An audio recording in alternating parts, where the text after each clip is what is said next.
Welcome to WWWO Heroic Tales, where true stories of courage, sacrifice, and extraordinary heroism come alive from the darkest days of World War II. Join us as we uncover the untold moments that shaped history. February 1945. The war in the Pacific has reached a fever pitch.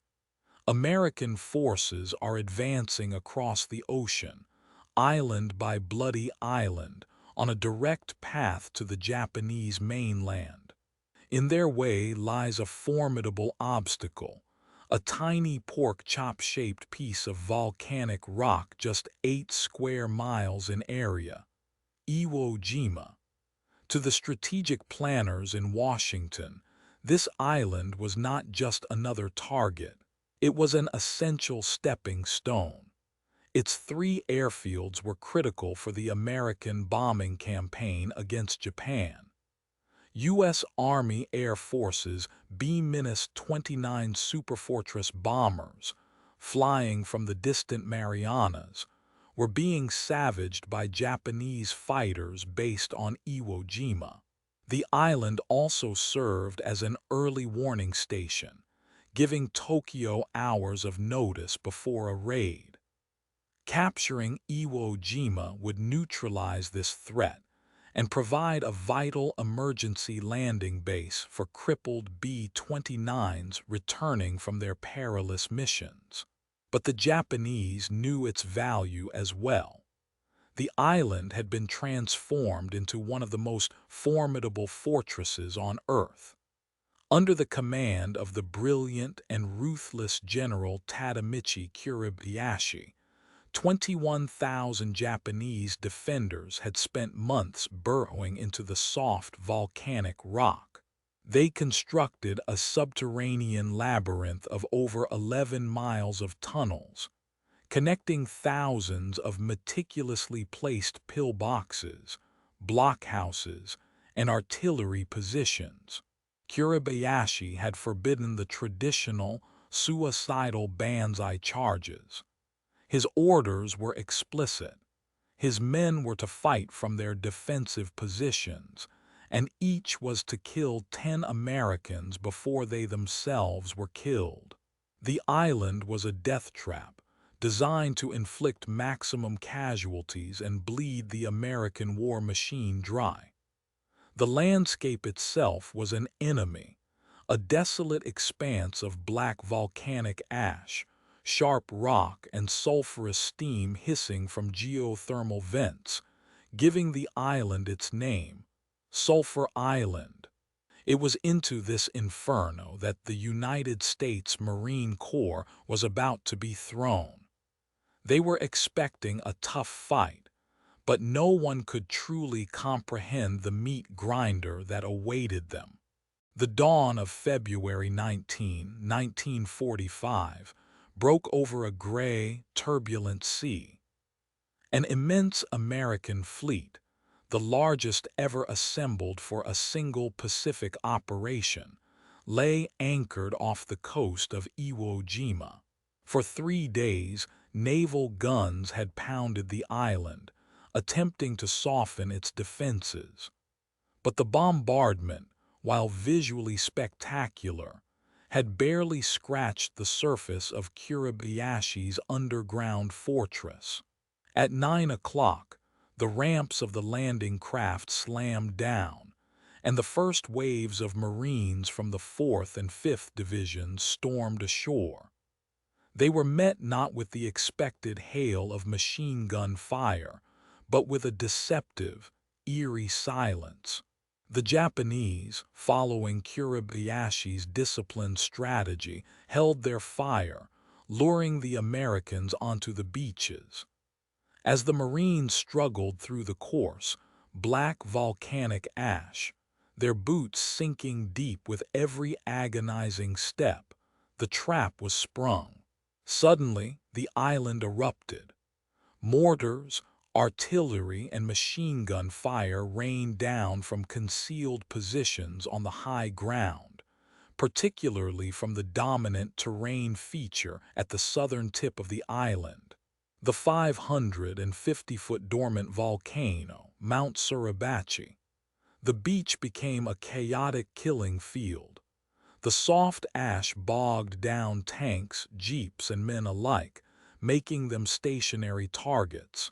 Pinned down, with no cover on the open terraces, casualties mounted at a horrifying rate. The carefully planned advance stalled into a desperate crawl. It was, as one veteran would later recall, like trying to walk through a coffee grinder. The noise was a deafening symphony of destruction. The crack of rifles, the staccato rhythm of machine guns, the thunderous crump of mortar shells, and the screams of the wounded. The air grew thick with the acrid smell of cordite and death. For the men of the 28th Marine Regiment, 5th Marine Division, the objective was clear and brutal. They had to take Mount Suribachi. The volcano's summit was a hornet's nest of enemy observation posts and artillery positions that controlled the entire southern end of the island. Until it was silenced, the landings would remain a precarious and costly endeavor. The fight for Iwo Jima had begun, and its first hours set the tone for one of the most savage and costly battles in Marine Corps history. The days that followed the initial landing devolved into a brutal, inch-by-inch struggle. The battle for Iwo Jima was not one of sweeping tactical maneuvers. It was a close-quarters, subterranean war of attrition. The landscape offered no respite, only concealment for a determined and deeply entrenched enemy. Marines had to systematically reduce each Japanese position one by one, a deadly task that fell to small fire teams armed with rifles, grenades, and the terrifyingly effective M12 flamethrower. These blowtorch and corkscrew tactics became the grim routine. A team would lay down suppressing fire on a pillbox opening while another Marine crawled forward, either to toss in a satchel charge or unleash a jet of liquid fire into the aperture. The flamethrowers were essential for clearing the bunkers and tunnels, but they also made their operators prime targets, marked men carrying 70 pounds of highly flammable fuel on their backs. The psychological strain was immense. The enemy was largely invisible, firing from camouflaged spider holes and fortified caves. Death could come from any direction at any moment. At night, the Japanese would often emerge from their tunnels to infiltrate Marine lines, leading to frantic, hand-to-hand combat in the darkness. Sleep was a luxury few could afford, and battle fatigue or shell shock became a constant companion. The 28th Marines, tasked with assaulting Mount Suribachi, faced the most concentrated defenses. The volcano was a fortress unto itself, its slopes riddled with caves, machine gun nests, and mortar pits, all interconnected by Suribachi's tunnel system. The advance was a slow, methodical, and bloody climb. Casualties were staggering. Within the first 2 days of fighting, the Marine divisions had already suffered thousands of killed and wounded. The black sands were littered with the wreckage of equipment and the bodies of the fallen. Yet they pushed on, fueled by grit, determination, and the bond between fellow Marines. By the evening of February 22, after 3 days of relentless combat, the 28th Marines had finally fought their way to the base of Suribachi and had it surrounded.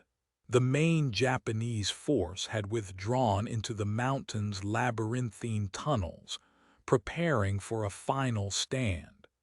The stage was set for the assault on the summit itself. On the morning of February 23, 1945, the fourth day of the battle, a cold, steady drizzle fell over the southern end of Iwo Jima. Lieutenant Colonel Chandler Johnson, commander of the 2nd Battalion, 28th Marines, gazed up at the ominous peak of Mount Suribachi. The time had come to take the high ground. He turned to First Lieutenant Harold G. Schreer, the executive officer of Easy Company, a man known for his calm demeanor under fire. Johnson's orders were simple and direct. He told Schreer to take a patrol to the top of the volcano, and, if he made it, to secure it and raise a flag. At 8 a.m., Schreer gathered a 40-man combat patrol, a composite unit of riflemen from Easy Company and specialists with flamethrowers and demolition charges. The ascent was fraught with tension. Every Marine expected the mountain to erupt in a fury of defensive fire at any moment. They moved cautiously, scanning the craggy, volcanic rock for any sign of the enemy. The silence was unnerving, broken only by the crunch of their boots on the loose gravel and the distant sounds of battle raging elsewhere on the island. As they climbed higher, the air grew thick with the smell of sulfur. They encountered small pockets of resistance, a few Japanese soldiers emerging from caves, which were quickly and violently dispatched. To their astonishment, the main Japanese force remained hidden deep within their tunnels, either unaware of the patrol or saving their strength for a larger assault. Around 10:15 a.m., after a tense, 45-minute climb, Lieutenant Schreer and his men reached the crater rim. The summit was a desolate, windswept plateau of rock and ash. They fanned out, clearing the immediate area and peering into the dark entrances of caves, ready for a counterattack that never came.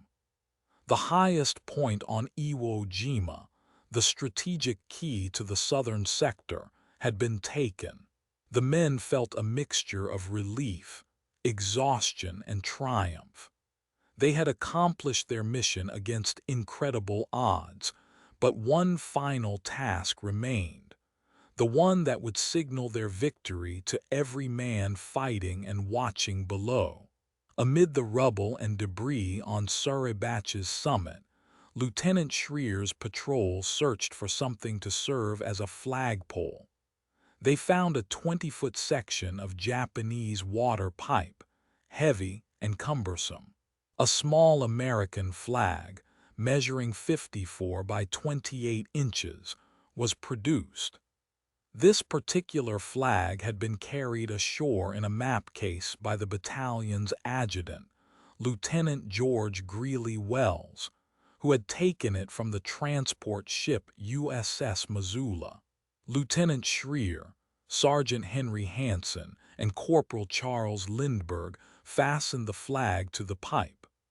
At approximately 10:20 a.m., with the help of pharmacists mate Second Class John Bradley and Private Phil Ward, they struggled to raise the makeshift flagpole.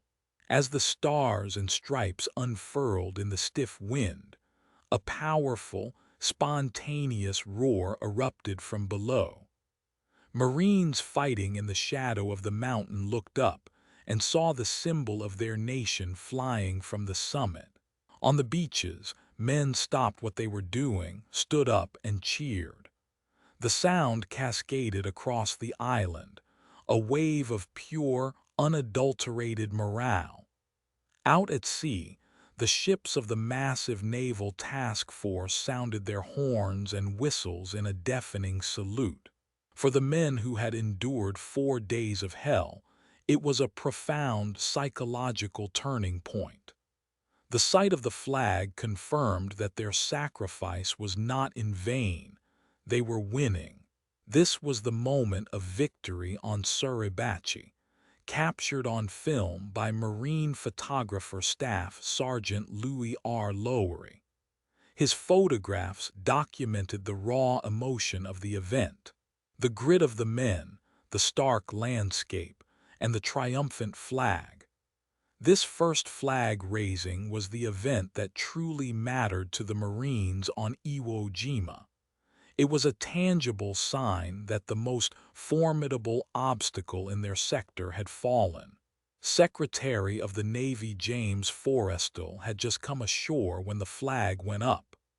He turned to Marine General Howland "Mad" Smith, and visibly moved, remarked that the raising of that flag on Suribachi meant a Marine Corps for the next 500 years. The simple act by a 40-man patrol had become an electrifying symbol of American resolve. The celebration sparked by the first flag was powerful, but it also created an unexpected complication. Secretary of the Navy Forrestal, deeply impressed by the symbolic power of the moment, expressed a desire to have the flag as a personal memento of the historic occasion. When Lieutenant Colonel Chandler Johnson, the battalion commander, received word of this request, he was incensed. To him, that flag was not a souvenir. It was the property of his battalion. It was a sacred object, paid for in the blood of his men. In a moment of defiant pride, he is reported to have said, "Hell no. That flag belongs to the 2nd Battalion, 28th Marines. I'm going to have it for the battalion." Determined to preserve the original flag for his unit, Johnson made a swift decision. He ordered the small flag to be taken down and replaced with a much larger one. He wanted a flag that could be seen from every corner of the embattled island, a grander symbol to inspire all the Marines still locked in brutal combat. He dispatched Private First Class René Gagnon, a runner from Easy Company, to battalion headquarters on the beach with an urgent mission: retrieve a replacement flag and get it to the summit as quickly as possible. Gagnon returned with a larger flag, measuring 96 by 56 inches, which had been salvaged from a tank landing ship, LST-779. He was instructed to carry it up the slopes of Suribachi. This simple order, born from a commander's desire to protect his unit's honor and to further boost morale, set in motion the chain of events that would lead to one of the most famous photographs in history. The first flag raising was for the men on the island, a spontaneous cheer in the heat of battle. The second would be for the world, a carefully considered act of symbolic reinforcement. The men involved had no idea they were about to step out of the bloody anonymity of combat and into the eternal frame of history. For them, it was just another order on another day in a long and brutal war. As René Gagnon began his ascent of Suribachi with the larger flag, events on the summit were already unfolding. The first flag was still flying, but preparations were being made for its replacement. Sergeant Michael Strank, a squad leader, was given the order by Lieutenant Schreer to assemble a detail and lay a telephone line to the top. Strank, a seasoned combat veteran, chose Corporal Harlan Block and Privates First Class Franklin Sousley and Ira Hayes to accompany him. By sheer chance, this group was on the summit when Gagnon arrived with the new flag in the early afternoon.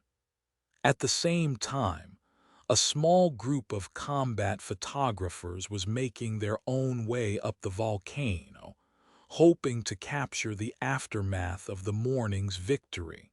Among them was Joe Rosenthal, a 33-year-old civilian photographer for the Associated Press. He was short, bespectacled, and having been rejected for military service due to poor eyesight, was determined to cover the war from the front lines. He had missed the first flag raising and was disappointed, but decided to head up anyway to get some shots of the flag flying. When Rosenthal reached the summit, he saw a group of Marines preparing to raise the second, larger flag, while another group was taking down the first. The scene was a flurry of activity. The new flag was being attached to the same heavy section of Japanese pipe. Strank, Block, Sousley, and Hayes were joined by Gagnon, who had delivered the flag, and another Marine who happened to be nearby, Private First Class Harold Schultz. Rosenthal realized he had a second chance. The light was poor, and he had to act fast. He quickly began piling rocks and a discarded Japanese sandbag to create a small, unstable perch, hoping to gain a few extra feet of elevation for a better angle. As he scrambled onto his makeshift platform, he swung his bulky Speed graphic press camera toward the action. He knew he had to capture the dynamic moment of the flag actually going up, not just a static portrait of men holding it. He had only a fraction of a second to get the shot. The 6 men, Strank, Block, Sousley, Hayes, Gagnon, and Schultz, grabbed the heavy, awkward pipe. Their movements were not choreographed or ceremonial. They were raw, functional, and driven by a singular purpose. With a collective heave, they began to thrust the pole skyward. At that precise instant, standing on his precarious pile of rocks, Joe Rosenthal raised his camera. Without even having time to look through the viewfinder, he judged the distance and pressed the shutter. The camera's mechanism clicked, exposing the film for just 1/400th of a second. He had captured it. The image was a masterpiece of accidental composition. A powerful diagonal line formed by the flagpole draws the eye upward. The 6 figures are a study in dynamic tension, their bodies straining in unison, their faces obscured, rendering them anonymous and universal. They are not posing for a portrait. They are a team engaged in a common effort, a symbol of unity and strength. The wind whips the flag, adding a sense of movement and life to the scene. The desolate, war-torn landscape of Suribachi serves as a stark backdrop, emphasizing the hard-won nature of their victory. Rosenthal, unsure if he had captured the crucial moment, immediately asked the Marines to pose for a group shot under the now-flying flag. This picture, which he called the gung-ho shot, was a more traditional, static image. For a time, he thought this posed photograph would be the one that mattered. He had no idea that the spontaneous, candid shot he had taken just moments before was destined for immortality. He sent his film back to Guam for processing with the other press photographers' work. When the AP photo editor in San Francisco first saw the image emerge in the darkroom, he was stunned.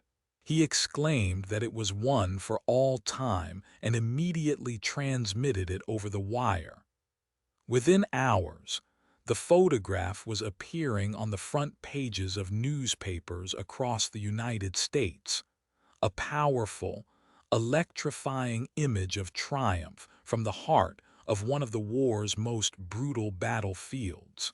A single fleeting moment, captured in a fraction of a second, had become an icon. While a single photograph began to rally a nation back home, the war on Iwo Jima was far from over. The flag raising on Suribachi was a significant milestone, but it marked the end of only the first phase of the battle. The majority of the island, a hellish landscape of volcanic ridges, gorges, and fortified caves known as the meat grinder, still had to be taken. For another month, the fighting raged with unrelenting ferocity. The Japanese, deeply entrenched in the northern part of the island, continued to fight with near-suicidal determination, making the Marines pay for every yard of ground. For the men immortalized in Rosenthal's photograph, history offered no protection from the grim realities of combat. Their fleeting moment of fame was unknown to them as they returned to the front lines. The price of victory on Iwo Jima was paid in blood, and fate was not kind to the flag raisers. Sergeant Michael Strank, the veteran squad leader who anchored the group, was killed just 1 week later, on March 1, struck by shrapnel from a friendly naval shell. Corporal Harlan Block, who had taken command of Strank's squad, was killed by a mortar blast on the very same day. Private First Class Franklin Sousley was the last of the three to die, shot by a Japanese sniper on March 21, just 5 days before the island was officially declared secure. 3 of the 6 men in the photograph never saw the impact their actions had on the world. They died in the mud and ash of Iwo Jima, anonymous heroes among thousands of others. In total, the Battle of Iwo Jima claimed the lives of nearly 7,000 American Marines and wounded another 20,000, representing almost a third of all Marine Corps casualties in World War II. It was the only battle in the Pacific Campaign where American casualties outnumbered the Japanese. The flag raising was a beacon of hope in a sea of carnage, a symbol of progress in a battle that often felt like a hopeless, grinding stalemate. The photograph captured a moment of triumph, but the story behind it is one of profound and heartbreaking sacrifice. As the battle for Iwo Jima concluded, Joe Rosenthal's photograph took on a life of its own. It was more than just a news photo, it was a phenomenon. It resonated with the American public on a deep, emotional level, perfectly capturing the spirit of courage and collective effort that the nation desperately needed to see. The image was quickly awarded the 1945 Pulitzer Prize for Photography, an unprecedented achievement for a photograph transmitted so rapidly from a combat zone. Recognizing its immense power, the U.S. government seized upon the image for the 7th War Loan Drive. The photograph was plastered on posters and billboards across the country with the slogan, "Now all together." The 3 surviving flag raisers, Ira Hayes, Rene Gagnon, and Navy Corpsman John Bradley, who was mistakenly identified as a flag raiser for decades, were pulled from the front lines and sent on a whirlwind tour of the United States to promote the sale of war bonds.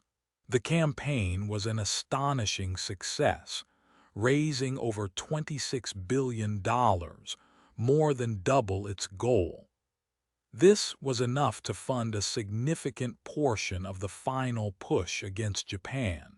The photograph's fame, however, came with a human cost.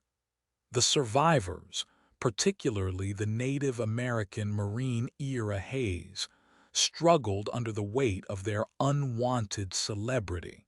They were treated as heroes for a single act, while they remained haunted by the memory of the brutal combat and the friends they had lost. The story of the men in the photo became further complicated by the fog of war. For over 70 years, the identities of the 6 men were partially incorrect. It wasn't until 2016 that Harold Schultz was correctly identified in place of John Bradley, and in 2019, Harold Pi Keller was recognized as being in the photo, replacing René Gagnon in one of the positions. These corrections, driven by meticulous forensic analysis of photographs and film, underscore the chaos of combat and the difficulty of cementing historical truth. The photograph became one of the most reproduced images in history, a symbol so powerful that its details were almost secondary to its mythic status.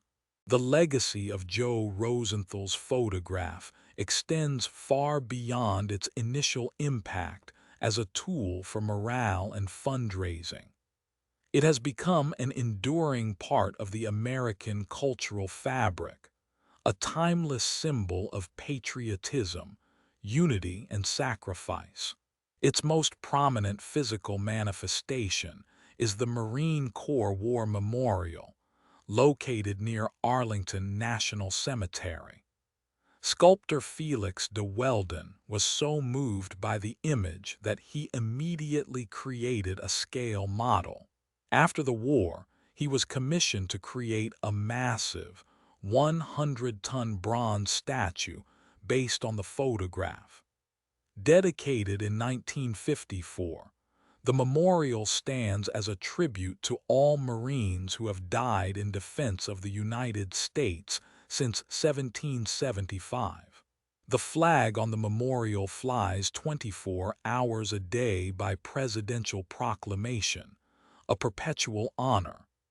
The image has been recreated in films, stamps, and countless other forms of media, becoming a visual shorthand for American perseverance. Yet its true power lies in its anonymity. Because the faces of the men are not clearly visible, they represent not just themselves, but every soldier, sailor, airman, and Marine who fought in the war. They symbolize the idea that victory is achieved not by a single hero, but by the combined effort of ordinary people rising to an extraordinary challenge. The story of the 2 flag raisings adds another layer of depth to this legacy. It reminds us that history is often more complex than a single image can convey. The first flag was for the fighters, a moment of spontaneous triumph. The second was for the nation, a moment that became an eternal symbol. Together, they tell a complete story, one of the immediate, gritty reality of combat and the other of the enduring power of a symbol to unite a people. The flag on Iwo Jima represents the terrible cost of war and the unbreakable spirit of those who fight it. It stands as a solemn promise that their sacrifice and the principles for which they fought will never be forgotten. Thank you for joining WWWO Heroic Tales. Through the stories of brave souls from World War II, we honor their memory and keep their legacy alive for history and generations to come.